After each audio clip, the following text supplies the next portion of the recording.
आगच्छन्तु विद्यार्थिनः अस्माकं व्याकरणं पश्यामः। जो हम हमारी संस्कृत व्याकरण पढ़ रहे थे बच्चों, उसके पहले भाग में हमने किस प्रकार से, इससे पहले वाले भाग में हमने सामान्य परिचय जाना, उसका व्याकरण के बारे में जाना, इसके अलावा हमने उन शब्दों की व्युत्पत्ति जानी, भाषा के बारे में जाना, संस्कृत के बारे में जाना।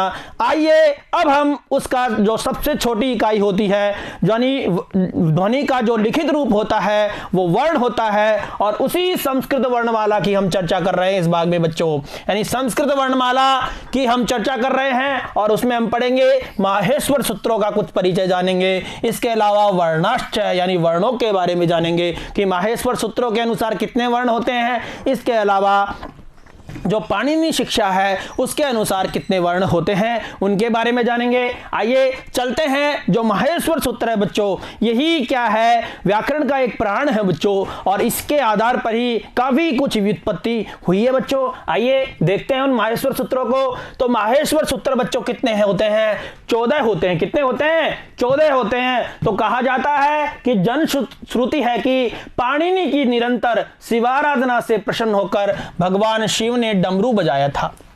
यानी पाणिनि ने शिव की आराधना की थी, भगवान पाणिनि ने, यानी भगवान का दर्जा प्राप्त है व्याकरण में पाणिनि को, और उसी पाणिनि ने निरंतर शिव आराधना की थी और उसी से प्रसन्न होकर शिव ने क्या था, डमरू बजाया था। और इसी से ये 14 माहेश्वर सूत्र निकले हैं। जो ये 14 माहेश्वर सूत्र है ना बच्चों, हल तक ये निकले हैं इसी से। अतः इनको शिव सूत्र जाल भी कहते हैं या कहा जाता है बच्चों। इसके बारे में एक प्रसिद्ध श्लोक है, नृतावशान नटराज राजो ननाद ढक्कम नव पंचवारम उर्दर्तु काम सनकादि सिद्धान एतद्विमर्शे शिव सूत्र जालम। यानी नृतावशान नटराज राजो ननाद डक्काम 9 पंचवारम, ये 9 पंचवारम यानी 9 + 5 यानी 14 बार ये डमरू बजाया था।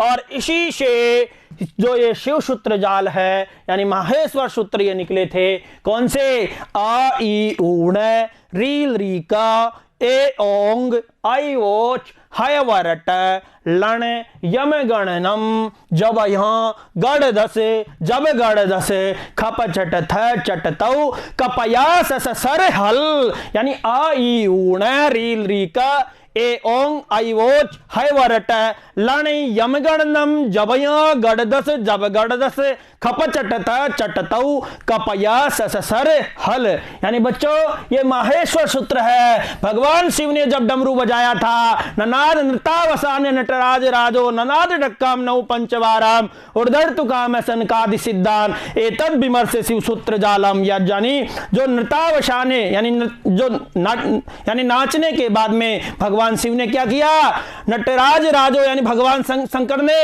ननाद डक्काम 9 पंचवारम, ननाद यानी ननाद किया, बजाया, डक्काम यानी डमरू को 9 पंचवारम यानी 14 बार बजाया था। और उसी से ये सूत्र निकले हैं। तो मेरे साथ में एक बार आप उच्चारण करेंगे, बोलो ई ऊण रील रीका ए ओंग आई ओच हय वरट लण है यह वैरट लण यम गणनम जब यो गढ़ धस जब गढ़ धस ख प छ ठ थ च ट त व क प य स र और हल। और ये 14 माहेश्वर सूत्र कहे गए हैं। अब बच्चों हम क्या पढ़ेंगे? बच्चों जब संधि पढ़ेंगे, प्यारे बच्चों जब संधि पढ़ेंगे तो जो यण संधि हुई, जैसे मान लो, अब हमको पता रहना चाहिए कि मैंने ये क्यों बताए हैं। तो यण संधि जब पढ़ेंगे तो यण का अर्थ होता है य व र ल, और उसमें एक आता है इक। क्या आता है? इक। ई उ री और द्री। ये देखो, अब इनको हम इन माहेश्वर सूत्रों से, जैसे इक कहा तो आपको इतना समझ जाना चाहिए, इतना समझ जाना चाहिए, इक का मतलब जो अंतिम वाला तो हमको सब में छोड़ना है बच्चों, अंतिम वाले को तो हमको लेना ही नहीं है वर्णों में। ये देखो, इनको सबको नहीं लेना है प्यारे बच्चों। और उसी प्रकार से, है ना, अब ये समझो आप। तो ये इक में क्या होता है? जैसे ई उ, री और ली, कै तक, ई से लेकर कै तक। तो कितने वर्ण हुए? 4 वर्ण हुए बच्चों। तो इक का मतलब जाने कौन से? ई उ री ली, ई उ री ली। उसी प्रकार से देखो, अब उसने कहा यण, उसने क्या कहा? यण। अब यण में आपको कितना समझना चाहिए कि ये से लेकर ण तक, ये से लेकर ण तक। तो यण में ये तो हो गया इक, और ये क्या है? यण। यण में हमको इतना समझना चाहिए प्यारे बच्चों कि यह, वह, र और ल, ण को लेना ही नहीं है। तो क्या बना? यह, वह, र, ल। उसी प्रकार से जैसे अगला आएगा, उसमें जैसे अगली संधि आएगी इसके बाद में अयादि संधि। तो अयादि संधि में कहेगा एचो अयवायावः। एचो, एच क्या होता है बच्चों? देखो इसमें समझो, समझने की कोशिश करो। एचो यानी एचो, ए ओ यानी ए से लेकर के च तक, ये से लेकर के च तक। तो एच का मतलब क्या हुआ? ए ओ आई और औ। तो बच्चों समझो, ए ओ आई और औ, इस प्रकार से। उसी प्रकार से आएगा आगे, अदेंग गुण है, अत को एंग गुण हो जाता है। उसी प्रकार से जैसे आप समझो बच्चों, इतनी जैसे इक कह दिया किसी ने, तो इक में क्या आएगा? यहां डबल नहीं है बच्चों, एक ही है ना, ई उ री ली। उसी प्रकार से किसी ने कह दिया कि अल, अल में क्या होता है? तो अल में ये सारे आ जाएंगे, अल में क्या होगा? सारे आ जाएंगे, यानी ऐसे लेकर के ल तक स्वर और व्यंजन पूरे आ जाएंगे। उसी प्रकार से अच्स्वराः, एक सूत्र है अच्स्वराः, यानी अ च, ऐसे लेकर के च तक, ऐसे लेकर के च तक, वो क्या होते हैं? स्वर होते हैं। उसी प्रकार से हल, है से लेकर के अंतिम लय तक क्या होंगे? व्यंजन होंगे बच्चों। तो अच्स्वरा हल, हल व्यंजन, हल है से लेकर के जितने भी सारे अंतिम तक है ना, ये हल व्यंजन, और अल में ये पूरे आ जाएंगे। तो इसी प्रकार से हमारे स्वर कितने हो गए? 1 2 3 4 5 6 7 8 और 9, यानी महेश्वर सूत्रों के अनुसार स्वर कितने हुए प्यारे बच्चों? 9 हुए। क्या हुए?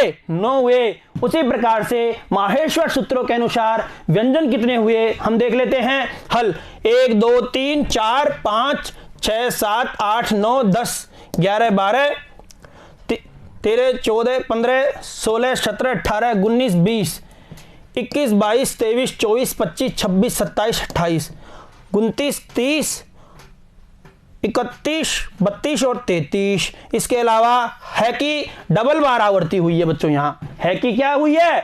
डबल बार आवर्ती हुई है। देखो है कि डबल बार आवर्ती कहाँ हुई है? देखो ये है, तो इस कारण से हमारे व्यंजन कितने हुए?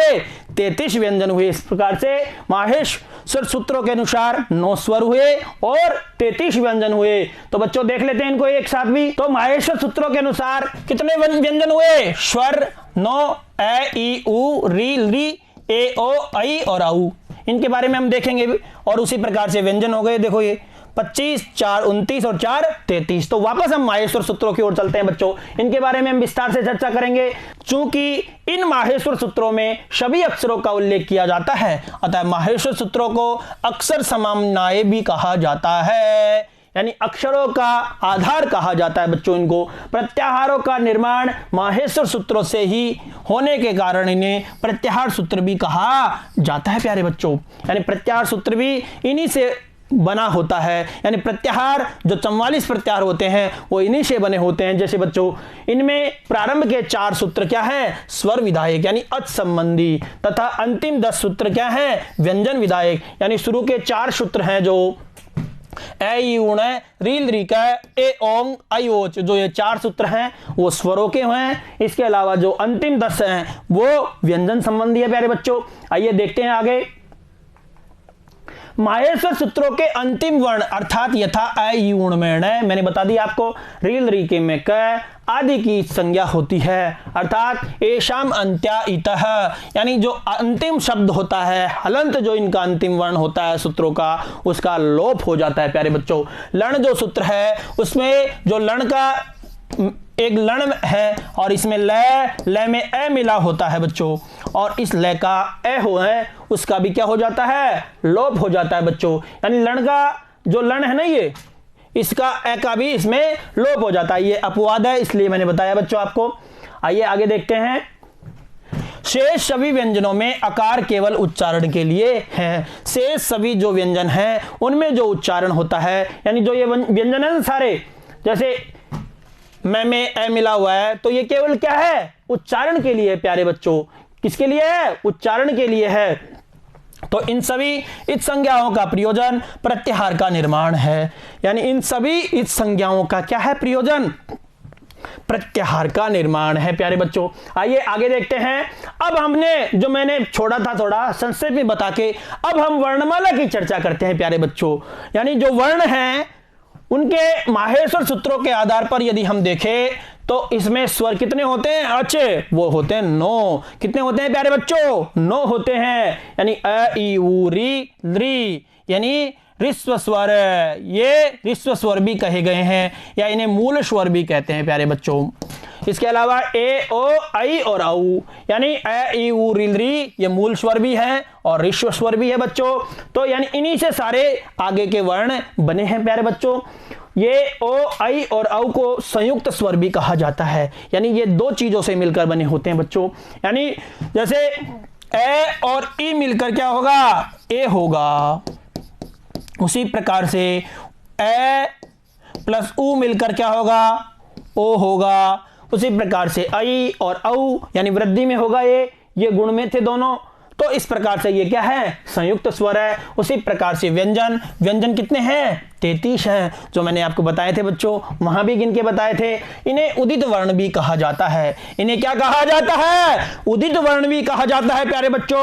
और कु यानी क वर्ग, क ख ग घ न, यानी कु में मतलब पांचों वर्ण आगे, क ख ग घ न। चू में भी च छ ज झ झ न। ट में ट ठ टू में ट ठ ड ढ ण। उसी प्रकार से तू में त थ द ध न। उसी प्रकार से पू में प फ ब भ म। उसी प्रकार से बच्चों ये कितने होते हैं, 25। और इन्हें क्या कहते हैं, स्पर्श वर्ण। क्या कहते हैं, स्पर्श वर्ण।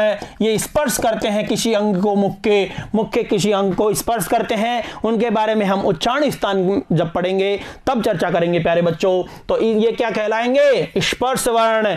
और बच्चों इसके अलावा 25 ये, और इसके अलावा 4 अंतस्थ वर्ण होते हैं, यानी अंदर से, यानी य व र ल, बिना किसी अंग को स्पर्श किए ये 4 वर्ण होते हैं, य व र ल। उसी प्रकार से ऊष्म वर्ण यानी 4 होते हैं बच्चों। 4 यानी सल क्या कहलाता है, ऊष्म कहलाता है। यानी बच्चों सल देखो समझो, और यण क्या होता है, अंतस्थ होता है। सल है ना प्यारे बच्चों, यानी श ल, श से लेकर ल तक, श से लेकर ल तक, श स और है, यानी श श श है। और सबसे बड़ी बात है, इनका क्रम का भी हमको विशेष ध्यान रखना है। पहले श कौन सा आता है, श श स और है। उसी प्रकार से बच्चों, और यण में हम देख रहे थे यणो अंतस्था, य व र ल, ये क्या है, अंतस्थ वर्ण है प्यारे बच्चों।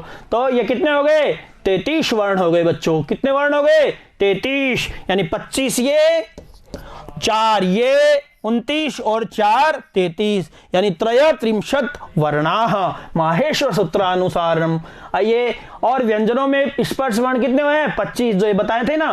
तो इनके बारे में मैंने लिखा है, कु चू टू तू और पू में ऊ की इत संज्ञा हो जाती है। अतः इन्हें, यानी ऊ की क्या हो गई, इसमें कु में ऊ की इत संज्ञा होगी और कै बसता है। और इन्हें क्या कहते हैं, उदित वर्ण भी कहा जाता है। इन 25 वर्णों से उच्चारण, इन 25 वर्णों के क्या है उच्चारण, तालु आदि उच्चारण स्थानों का स्पर्श होता है, अतः इन्हें स्पर्श वर्ण भी कहा जाता है। मैंने बता दिया बच्चों।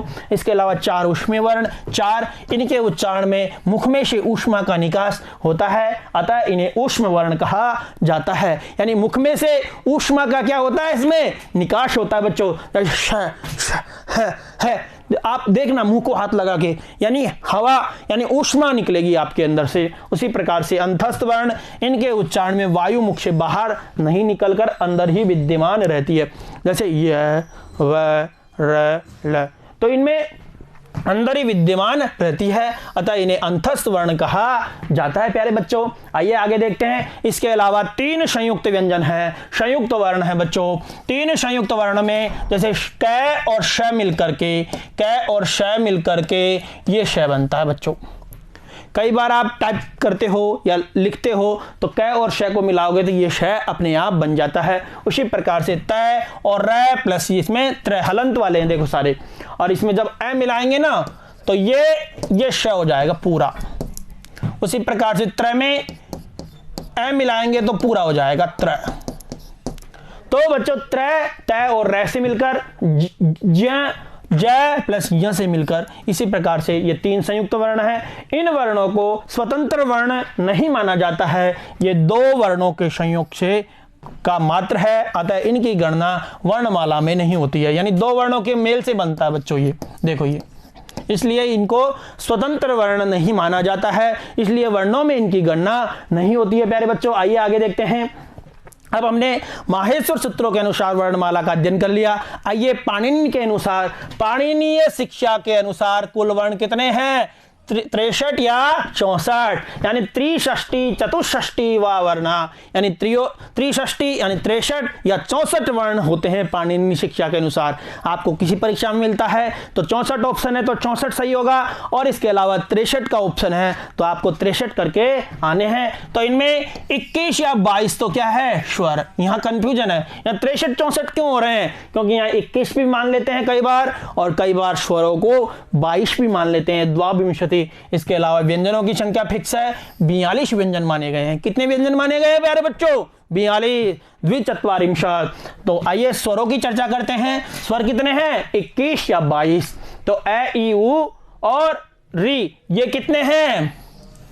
ये 3 प्रकार के होते हैं। ऋष्व होते हैं, दीर्घ, ये दीर्घ बच्चों ऐसे आएगा, तो ऋष्व, दीर्घ और प्लुत, यानी जो 4 हैं बच्चों, 1 2 3 4, इनके 4 प्रकार के होते हैं ये, यानी 4 ऋष्व भी होंगे, दीर्घ भी होंगे, 4 और 4 8 और 4 12, कुल कितने हो गए? 12। मैं बताऊंगा अभी आपको। उसी प्रकार से लृ का क्या है? लृ का केवल एक ही, यानी यह ऋष्व होता है, यानी 1 भी मान लेते हैं इसको और 2 भी मान लेते हैं, यानी अलग अलग विद्वानों का अलग अलग मत है। तो 12 1 13, या 12 या 2 14 होते हैं। उसी प्रकार से प्लुत में ये ऋष्व तो होते ही नहीं है, ये दीर्घ होते हैं बच्चों, यानी ये दीर्घ होते हैं, और दीर्घ होते हैं तो 4 हैं, और 4 का 2 से गुणा करेंगे तो 8 बनेगा बच्चों। कितने बनेगा? 8। तो 14 और 8 22, या इसको 1 मानेंगे तो 21 या 22। आइए इनको मैं एक साथ आपको अच्छे से समझा देता हूं बच्चों। ऋष्व, दीर्घ और प्लुतः, दीर्घाः प्लुताः। अब बच्चों इनको हम देखेंगे तो ऋष्व जो 5 वर्ण होते हैं, ए ई उ री लृ, ये कितने हैं? 5। उसके अलावा 8 दीर्घ होते हैं। कितने दीर्घ होते हैं? 8। ए का दीर्घ आ, ई का दीर्घ ई, उ का दीर्घ उ, और री का भी दीर्घ होता है बच्चों। री का दीर्घ हो गया ए, ओ, आई और औ। ये कितने हो गए?